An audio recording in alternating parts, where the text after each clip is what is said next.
সুপ্রভিয়াস আসসালামু আলাইকুম। রিধা মিডিয়ার পক্ষ থেকে আপনাদের সবাইকে স্বাগতম এবং এখন একটি গুরুত্বপূর্ণ নিউজ নিয়ে আপনাদের সামনে হাজির হয়েছি, আর সেটা হচ্ছে টিউলিপ সিদ্দিক।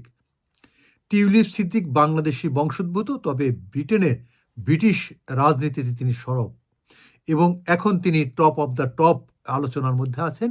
তা হচ্ছেন অর্থ আত্মসাতের অভিযোগে।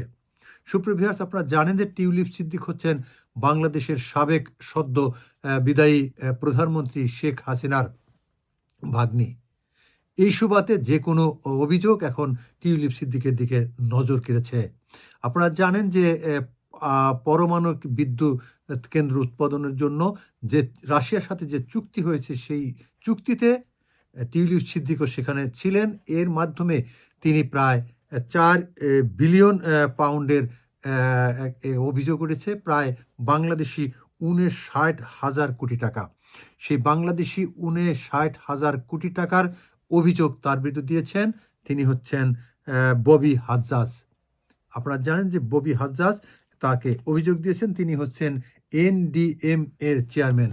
সেই ববি হাজ্জাজ তাকে অভিযোগ দিয়েছে যে তিনি এই টাকাটি আত্মসাৎ করেছেন, অর্থাৎ পারমাণবিক বিদ্যুৎ কেন্দ্র উৎপাদনের জন্য বা নির্মাণের জন্য যে অর্থ ব্যয় হবে তার চেয়ে আরও প্রায় 4 বিলিয়ন পাউন্ড বেশি বরাদ্দ দেওয়া হয়েছে এবং সেই অর্থটা তিনি সরিয়েছেন এমন অভিযোগ তোলা হয়েছে।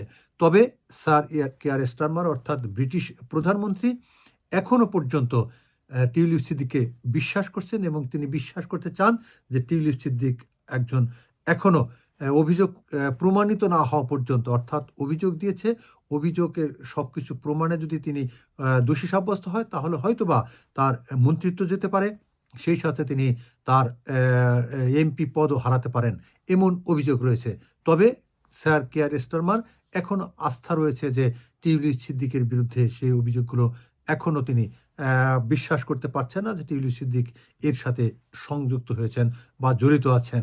সুপ্রভিয়ার্স, আপনারা জানেন যে 5ই আগস্টে শেখ হাসিনা ভারতে পালিয়ে যাওয়ার পর থেকেই শেখ হাসিনার বিরুদ্ধে অনেক অর্থনৈতিক দুর্নীতির অভিযোগ উঠেছে এবং কিছু কিছু প্রমাণ হয়তোবা অনেকে পেয়েছেন এবং তার বিরুদ্ধে আন্তর্জাতিক আদালতে মামলাও হয়েছে। সুপ্রিভিয়ার্স, সেই সূত্র ধরে এখন টিউলিপ সিদ্দিক ব্রিটেনে একজন রাজনৈতিক এবং তাকে নিয়ে এখন আলোচনার সরগম হচ্ছে। তবে আমরা অপেক্ষা থাকবো যে অভিযোগ দিলেই যে সেটা সত্য হবে এমন নয়। যদি তিনি অভিযোগে প্রমাণিত হন যে তিনি সেই পারমাণবিক বিদ্যুৎ কেন্দ্র স্থাপনের জন্য যে অর্থ দেওয়া হয়েছে, রাশিয়ার সাথে যে চুক্তি হয়েছে, সেই চুক্তি যদি তিনি এই বর্ধিত অর্থ যিনি আত্মসাৎ করে থাকেন তাহলে তিনি অবশ্যই সাজার যোগ্য বা সাজা পাবেন।